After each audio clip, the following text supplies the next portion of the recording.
This is some reactions to a recent event. We've learned that it was a 9-0 decision ruling that Donald Trump can be on the ballot in Colorado and other states. I'm not confident that that will produce a result that's good for American democracy. This is actually what I had been concerned about. I had been concerned that should it go to the Supreme Court, they would rule this way. I'd laugh if it weren't so sad. My next guest says Donald Trump is still an oath-breaking insurrectionist. Do you have confidence in the Supreme Court? Do you think this court is partisan? The court itself may have overstepped. The court went way further than it needed to go. Our colleague Melissa Murray has called this Supreme Court the YOLO court. The criticism of the court is that they're playing interference. Not since Bush v. Gore have we seen a court that's had this many opportunities to interfere in the election. The headline here is that this is a unanimous ruling, but if you scratch the surface just a little... This is a 5-4 ruling on part of it. This is actually a 5-4 decision. It's 5-4. Trump will take this, spin it, spread the misinformation, disinformation on it. So it's a win for them. He's on the ballot and voters will vote, and he looks like he's headed to become the Republican nominee for president. You can't save a people from themselves. If they're determined to reelect him after he organized that insurrection, then there's nothing to stop the people from doing that.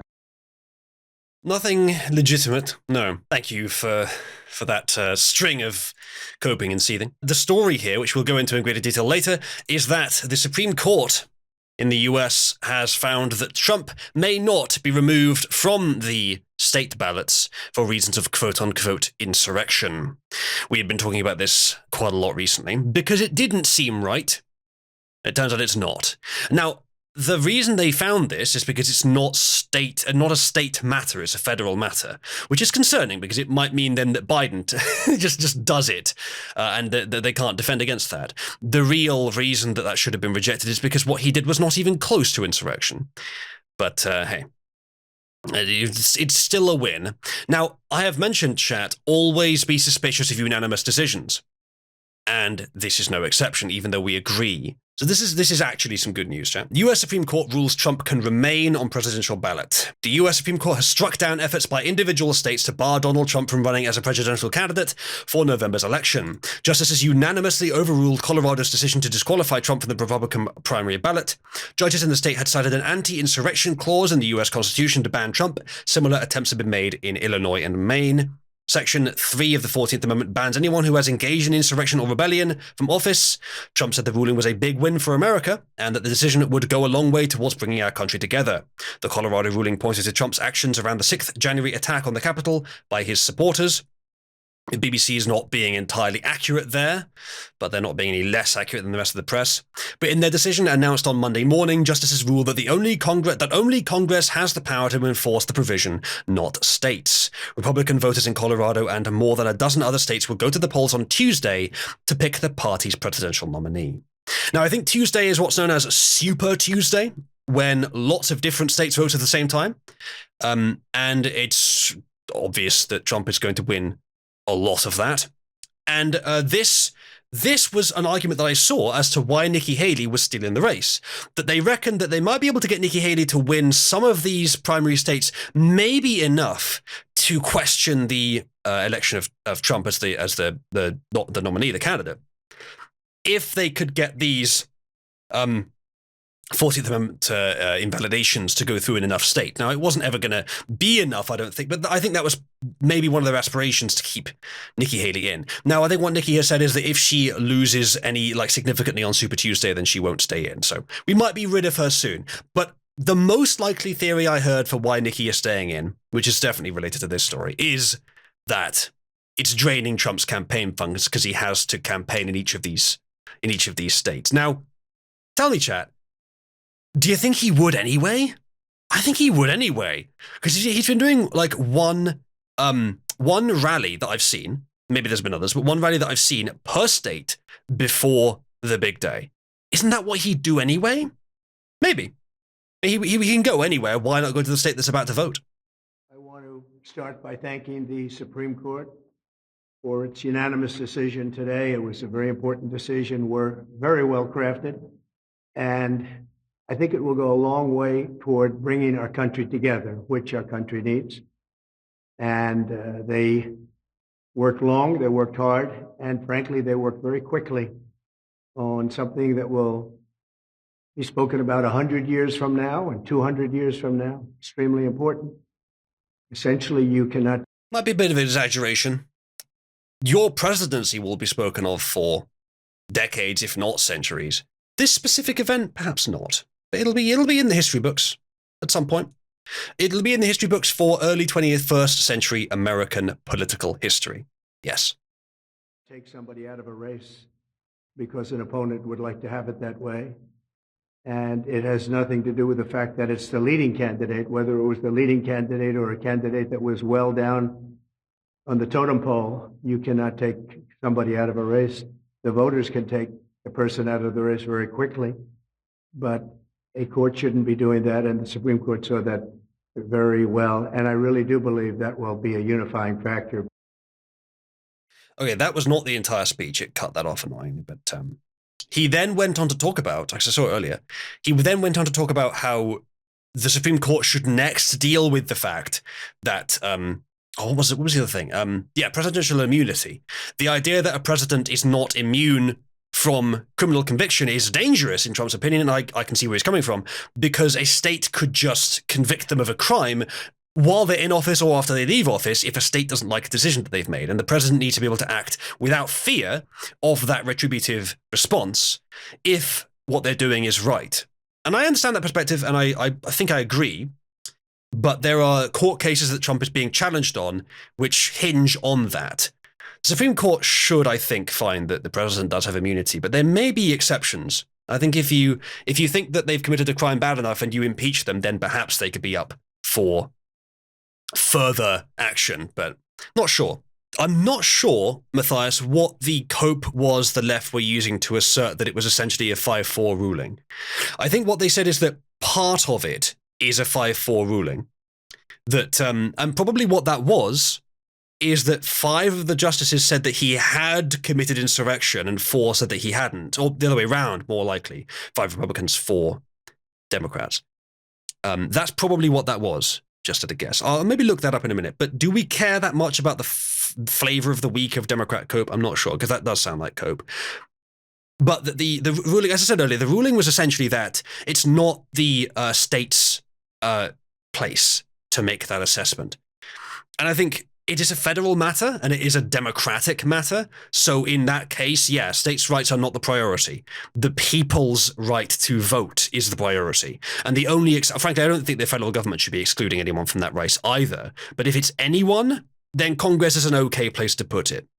Then again, it's only fortunate that the Republicans have a slight majority in Congress, because if the Democrats had the majority in Congress, then they could just vote that Trump is ineligible, and then he would be, and that you couldn't go any further than that. So I don't know what you would do in that case, because, again, I don't think anyone should be doing that.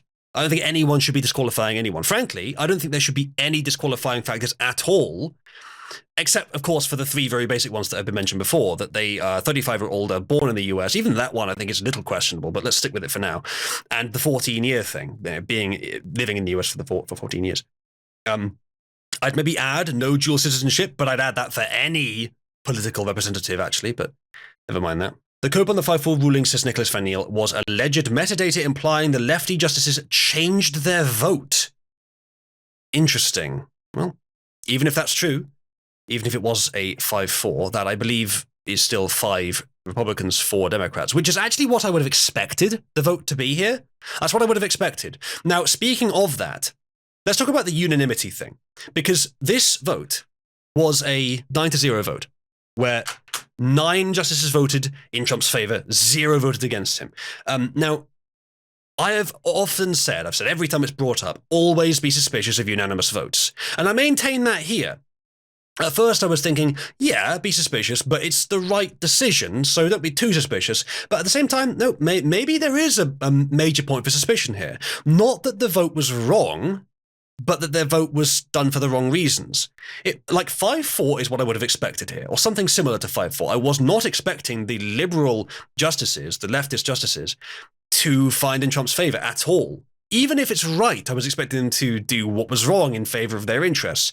The reason I think the unanimity is odd is that I think it might be motivated by the same thing that was rumored, not confirmed, but rumored to be their motivation for not stepping up to do something about the 2020 election, when half the states in the union said, that's not right, we oppose that. The Supreme Court should have taken it up, in my opinion. I think it was an obvious case that they should be involved in, but they didn't. It was rumored, as I say, it was a hearsay report from some insider in the Supreme Court chambers, which we didn't ever find out if it was true or not. But I wouldn't be surprised if it is. That the reason that was done, the reason that they ignored it, is because of how violent the left was that year. Is because they were afraid of